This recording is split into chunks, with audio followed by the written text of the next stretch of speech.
નમસ્કાર, આપ જોઈ રહ્યા છો નેશન પ્લસ ન્યૂઝ। હું છું આપની સાથે હેતલ ભગત। વડોદરામાં જેટકોની ભરતી રદ થયા બાદ આજે સતત બીજા દિવસે ઉમેદવારોનું આંદોલન યથાવત જોવા મળી રહ્યું છે, જેમાં વિદ્યાર્થીઓએ આખી રાત કડકડતી ઠંડીમાં પસાર કરી હતી। જેટકોની ભરતી રદ થયા બાદ ઉમેદવારોએ આંદોલનનું રણશીંગું ફૂંક્યું હતું। તેમના સમર્થનમાં વિદ્યાર્થી નેતા યુવરાજસિંહ પણ આવ્યા હતા। ગઈકાલથી 1224 ઉમેદવારો જેટકો ઓફિસ બહાર વિરોધ કરી રહ્યા છે, જ્યાં ઉમેદવારોએ આ કડકડતી ઠંડીમાં આખી રાત રોડ પર વિતાવી હતી અને ભાગવત ગીતાનું વાંચન પણ કર્યું હતું। આજે જેટકોના મેનેજિંગ ડિરેક્ટર ઉપેન્દ્ર પાંડેએ આ આંદોલનકારી ઉમેદવારો સાથે મીટિંગનું આયોજન કર્યું હતું, જેમાં વિદ્યાર્થી નેતા યુવરાજસિંહ જાડેજા અને 15 ઉમેદવારોએ જેટકોની ઓફિસમાં એમડી સાથે મીટિંગ કરી હતી। આ બેઠકમાં ઉમેદવારોએ પરીક્ષા ફરીથી ન લેવાય તેમજ જો મોક ટેસ્ટ આપવાનો રહેશે તો તે આપવાની સહમતિ દર્શાવી હતી। જ્યારે આ મીટિંગ પૂરી થતા વિદ્યાર્થી નેતા યુવરાજસિંહની પ્રતિક્રિયા સામે આવી હતી।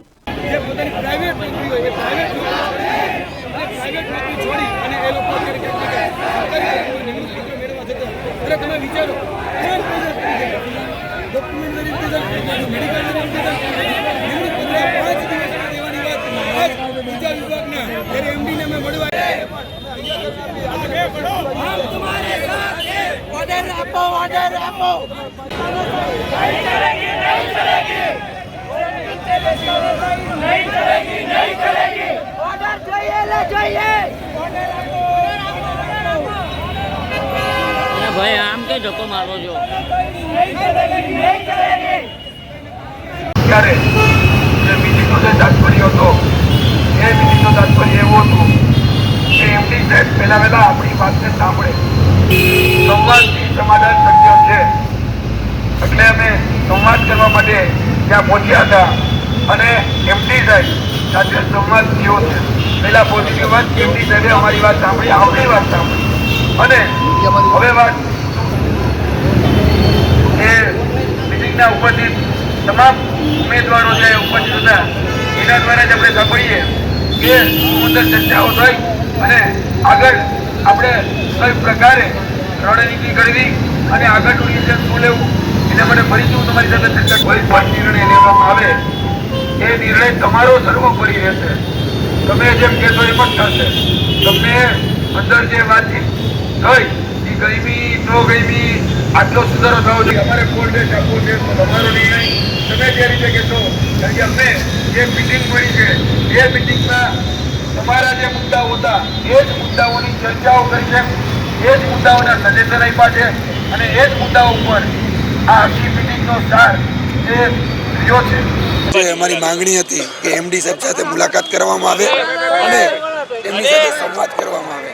અમારે એમડી સાહેબ સાથે સંવાદ થયો છે અને જે મુખ્ય માંગણીઓ હતી કે પહેલાં તો ટેસ્ટ એટલે કે પોલ ટેસ્ટ અને લેખિત એક્ઝામ એ ફરીથી લેવામાં ન આવે આવી અમારી રજૂઆત હતી, પરંતુ જે એમડી સાહેબ છે અને બીજા જે અધિકારીઓ સાથે ઉપસ્થિત હતા કોન્ફરન્સમાં, એ કોન્ફરન્સમાં બીજા અધિકારીઓનું પણ કહેવું છે કે ભાઈ આમાં પોલ ટેસ્ટ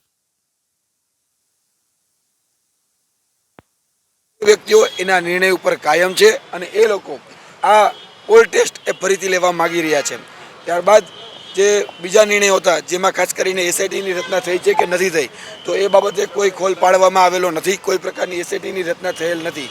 ત્યારબાદ ત્રીજી અમારી જે વાત હતી કે ભાઈ અમે નેગોશિએટ કરવા માટે તૈયાર હતા, એટલે કે ફક્ત પોલ ટેસ્ટ જો ફરીથી એ લોકો લેવા માગે તો અમે જે ઉમેદવારો પાસ છીએ એ ઉમેદવારો ફરીથી પોલ ટેસ્ટ આપવા માટે તૈયાર છીએ।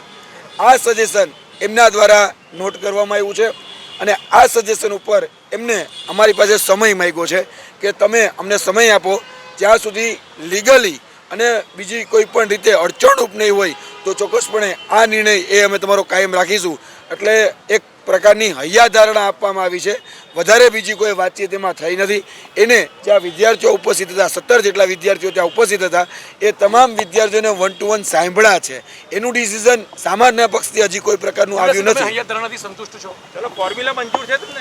અમે એક જ ફોર્મ્યુલાથી મંજૂર છીએ અને હૈયાધારણા જે છે એમાં જે પોલ ટેસ્ટની વાત છે એ પોલ ટેસ્ટ ફરીથી લેવામાં આવે તો અમે બધા જ સંતુષ્ટ છીએ અને પોલ ટેસ્ટ એ ફરીથી લેવામાં આવે તો અમે પરીક્ષા દેવા માટે જે ઉમેદવારો છે તમામ ઉમેદવારો તૈયાર છે, પણ લેખિત પરીક્ષા જે 8 તારીખના રોજ લેવામાં આવનાર છે એના સંપૂર્ણ વિરોધમાં છીએ અને અમે ત્યાં પણ અલ્ટિમેટમ આપીને આવ્યા છીએ કે જો લેખિત પરીક્ષાની તારીખ અથવા તો લેખિત પરીક્ષા લેવામાં આવશે તો ચોક્કસપણે ફરીથી અમારે અહીંયા ધરણા પ્રદર્શન કે આંદોલન જે પણ કરવું પડે એ અમારે કરવું પડશે. કેમ કે જે પોલ ટેસ્ટ છે એ પોલ ટેસ્ટ આપણે બધા જ જાણીએ છીએ કે 28 કે 29 તારીખે લેવામાં આવનાર છે. 28 કે 29 તારીખ પછી એમાં એ લોકો 9 તારીખની આસપાસ એની લેખિત પરીક્ષા લેવા માગે છે 7 તારીખે, પરંતુ અમે લેખિત પરીક્ષાની સદંતર ના પાડી દીધી છે.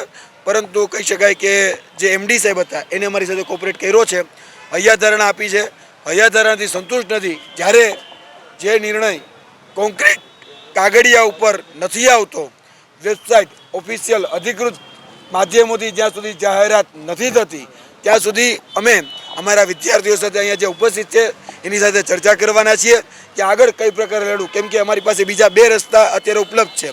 એક રસ્તો તો કે લીગલ, અને લીગલમાં પણ અમારી અત્યારે લીગલ એડવાઇઝરી ટીમ અત્યારે ઉપસ્થિત થઈ ગઈ છે. તો લીગલ કઈ રીતે આગળ ચાલી શકાય એ પણ અમે રસ્તો કાઢી રહ્યા છીએ. ત્યારબાદ કે આંદોલનના માર્ગેથી જો આગળ વધવું હોય તો આંદોલન અહીંયા કરવું ઉચિત છે કે પછી ગાંધીનગર જે આપણા ગુજરાતનું હૃદય કહી શકાય એ ગુજરાતના હૃદય ઉપર જઈ અને આંદોલન કરવું, એ અમે વિદ્યાર્થીઓ સાથે ચર્ચા વિચારણા કરી અને ફરીથી આપને એ નિર્ણય જે હશે એ સંભળાવશું. અત્યારે અમારું આંદોલન ચાલુ જ છે. આંદોલન કોઈ પ્રકારે અત્યારે પૂરું થયું નથી. હજી અમે બહાર આવ્યા છીએ, મીડિયા સંબોધન કરીએ છીએ. ત્યારબાદ જે અમારા ઉમેદવારો છે એ ઉમેદવારોનો જે પ્રકારે નિર્ણય હશે એ ઉમેદવારોના નિર્ણય પ્રમાણે આંદોલન યથાવત રાખવું કે સ્થગિત રાખવું એ ઉમેદવારોના નિર્ણય પર છે. એમના જવાબની અમને 48 કલાક સુધી રાહ જોઈ છે. જો 48 કલાક સુધીમાં એમનો જવાબ અમને આપવામાં નહીં આવે તો ચોક્કસપણે કહીએ છીએ કે આના કરતાં પણ વધારે ઉગ્ર આંદોલન એ અમે કરીશું. અત્યાર સુધી અમે તમામ જે અહીંયા પ્રશાસન તંત્ર હતા, પોલીસ સ્ટાફ હતા, એ બધાનો સહયોગ કર્યો છે. એ પ્રકારની જેની ગાઈડલાઈન હતી એ પ્રકારે અમે સાઈડમાં બેઠા રહ્યા છીએ. કોઈને કહી શકાય વાહન વ્યવહારમાં પણ અગવડતા ઊભી નથી કરી. પણ આગળના દિવસોમાં ચોક્કસપણે જો ઉગ્ર આંદોલન કરવામાં મજબૂર કરવામાં આવશે તો અમે એમાં પણ અમે પાછી પાણી નહીં કરીએ. ન્યાયાલય સુધી જવા માટે અરજદારોએ રકમ ઉઘરાવી છે પોતાના ખિસ્સામાંથી 500 રૂપિયા. એ દિશામાં ક્યારે આગળ વધી શકાશે ને એ બાબતે શું કહેશો? અમે પહેલા પ્રયત્નો એવો કરીશું કે અમને જે લીગલ એડવાઇઝરી ટીમમાં એવા વકીલ ઉપલબ્ધ થાય કે જે અમને બહુ નાની રકમમાં કેસ લડી આપે, વિદ્યાર્થીઓ પાસેથી કોઈ પૈસા ઉઘરાવવા ન પડે, અથવા તમારા પાસેથી મળતી માહિતી પ્રમાણે કે વિદ્યાર્થીઓ પાસેથી પૈસા ઉઘરાવવામાં આવ્યા છે તો ચોક્કસપણે કદાચ એ વિદ્યાર્થીઓને અમે પૈસા પાછા આપી દઈશું.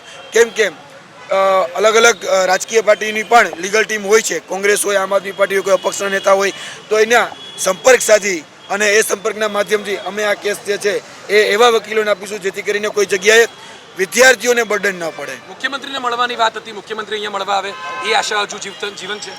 એ આશા અમારી સંપૂર્ણપણે જીવન છે. કેમ કે જો મૃદુ અને મક્કમ મુખ્યમંત્રી હોય તો ચોક્કસપણે એને વિદ્યાર્થીઓને સાંભળવા જોઈએ અને આ જે બાબત છે એ બાબતમાં ઝડપથી એનું નિરાકરણ આવી શકે એના માટે એને પ્રયત્ન કરવા જોઈએ. સીએમને આજે અમારું એક ડેલિગેટ 7 જણાનું 6 થી 7 જણાનું ડેલિગેટ એ સીએમના જે કાર્યક્રમ છે એ કાર્યક્રમ ઉપર જવાનું છે અને એ કાર્યક્રમ ઉપર રજૂઆતના માધ્યમથી જવાનું છે અને રજૂઆત એ સીએમને પણ કરવાના છીએ. અને આવતીકાલે કદાચ એચએમ પણ આવે એવા સમાચાર મને મળ્યા તો અમે એચએમને પણ રજૂઆત કરવાના છીએ. અને આવતીકાલે અમારો જે કહી શકે કે અહીંયા જે વિદ્યાર્થી ઉપસ્થિત છે એના દ્વારા એક કનુભાઈ દેસાઈ એટલે કે આપણે જે ઉર્જા મંત્રી છે એ ઉર્જા મંત્રીને મળવાનો પણ કાર્યક્રમ એ અમે નક્કી કર્યો છે. અત્યારે તો સર કંઈ કહેવા જેવું જ નથી, કારણ કે સરકાર પણ હાથ નથી ચાલી રહી હતી અને અમારે એમડી સાહેબ પણ કંઈ જવાબ આપી રહ્યા હતા. કાલના તેમને મળવા માટે બધા ઊભા જ હતા પણ ત્યાં અંદર બોલાવે અમને એમ કહીને કે એમડી સાહેબની તેમની મુલાકાત કરાવે. જ્યારે અમારા મિત્રો અંદર ગયા ત્યારે એચઆર સર જોડે તેમની મિટિંગ કરાવી અને એચઆર સર જોડે તેમને એમ જ કહી દીધું કે પરીક્ષા ફરીથી જ લેવાય છે. પણ પરીક્ષા શા માટે ફરીથી લેવાય? કારણ કે પરીક્ષામાં તો કોઈ ભૂલ જ નથી, ભૂલ એમના અધિકારીઓની છે. તો અધિકારીઓને જે ન્યાય અધિકારીઓ ઉપર જે એક્શન લેવી પડે ને, અમારા 1224 વિદ્યાર્થીઓનું શું થાય?